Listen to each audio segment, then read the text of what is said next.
this kind of emerged, this idea of trying to get a real estate co-op going in Vermont emerged out of kind of there were a few different threads that came together. So we were definitely aware of the real estate co-op project in Minneapolis and some of the talk about creating one in New York City, although I've yet to see any sort of movement beyond kind of planning on that front. But sort of been aware of the model for a few years. And we have a co-op investment club in town, where there's a bunch of us who all own little chunks of an LLC and put between $20 and $200 a month into it, and then vote on where in the co-op economy to invest the money. So there's kind of like some discussions within that club for a few years about, wouldn't it be cool to eventually have a real estate co-op in town, like if an opportunity arises. And so we kind of started to get serious about it maybe a year and a half ago. And kind of initially kind of actually not looking at the building that the Oak Street Co-op bought recently, but another building that would be this kind of like co-op brewery startup was thinking about as a location. And so we discussed, okay, well, if we want to, with this other co-op startup, there'd been this whole long period of like, oh, maybe we could do that, but we would need to raise the money in order to sign the lease, but like they want the lease signed in a month, and we were kind of caught in this chicken and an egg situation for a long time, financing and space-wise. And so this space kind of emerged with kind of a patient selling owner who kind of somewhat complex reasons why it was kind of it was for sale, but not really like broadly for sale, but he liked the idea that, oh, this sounds good, I'll sell you this commercial condo type thing. So we discussed within that group, does it make sense for the startup co-op to buy it directly, or should we form some other entity to hold the real estate? And ultimately decided on this real estate co-op as the way to do it.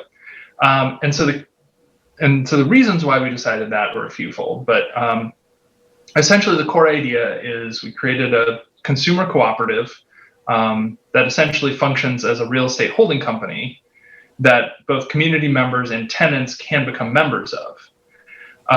And under Vermont's kind of securities law, the common shares of consumer cooperative are kind of have a self-executing exemption. You don't need to go through any sort of offering bureaucracy in order to sell those shares to people, right? Our food co-op can sell a share of the food co-op to someone at the cash register. And those shares are allowed to pay up to a 6% dividend. And so then it was like, okay, so if we can essentially raise a down payment from these kind of community investors who would receive, a capped return on capital, and then any additional profit goes to the tenants, prorated by how much rent they pay in classic kind of consumer cooperative fashion. That could be a way to, with relatively low overhead, form a new entity, raise the sort of the down payment money, and then buy the space. And so we're still actually working on that project. We actually just got approved for the mortgage for that one, but things kind of got put on hold for a while because of COVID. But in the meantime, as we sort of developed this model and got the bylaws worked out and all of that stuff, this other opportunity popped up. And so a subgroup, there's a debate kind of discussion within the initial founding group of this Vermont real estate cooperative, and ultimately decided to keep the project separate. So we formed a second consumer co-op corporation to buy this building that is the Oak Street Cooperative now, which essentially there's a small kind of like, maybe I think 5 or 7 total locations, restaurant chain in town called the Skinny Pancake, which sells crepes. And they built this kind of mixed use building and out as a commissary kitchen for all of their restaurants, but then they'd outgrown that. And so the founder was interested in selling it, but in a way that would keep it kind of the infrastructure in use for local food system stuff versus it just being sold, gutted, and turned into condos or apartments. And there is a 3-bedroom apartment upstairs in the building because it's, in a, urban residential neighborhood. So there were a couple of businesses, small business startups that were interested in going in the downstairs space. And so basically it was a woman who makes Dominican food and had been doing kind of pop-ups and catering, but had been on the lookout for a permanent location. Sisters who were interested in doing kind of a breakfast and lunch thing. And so they became kind of the core anchor tenants. And then also subletted to some folks who do produce tortillas, who wanted to split up their manufacturing so that the corn tortillas and flour tortillas were created in two separate facilities so that they could be certified gluten-free for the corn tortillas. And so we decided, okay, let's do this. We formed the new cooperative like at the new year, basically with two of the business owners and kind of three of the community supporters who had come out the other thing as this founding board of directors and the first members.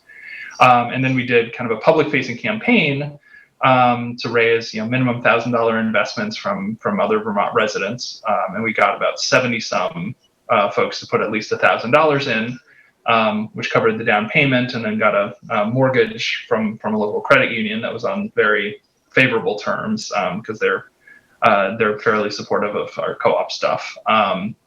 So it's like, for a commercial mortgage, it was 30-year amortization with balloon payment at 15, with like the first 6 months interest only and 3.75% interest, which was pretty darn good for a commercial mortgage. So after a few months of delay because of COVID, so we were supposed to close at the end of March, but ended up closing towards the end of June. The restaurant sits in build out. We've started to do to invest in the building in little bits and pieces here. We just actually approved. There's a kind of weatherization program that will pay for rental properties. They'll pay 75% of the weatherization cost if the landlord foots the other 25%.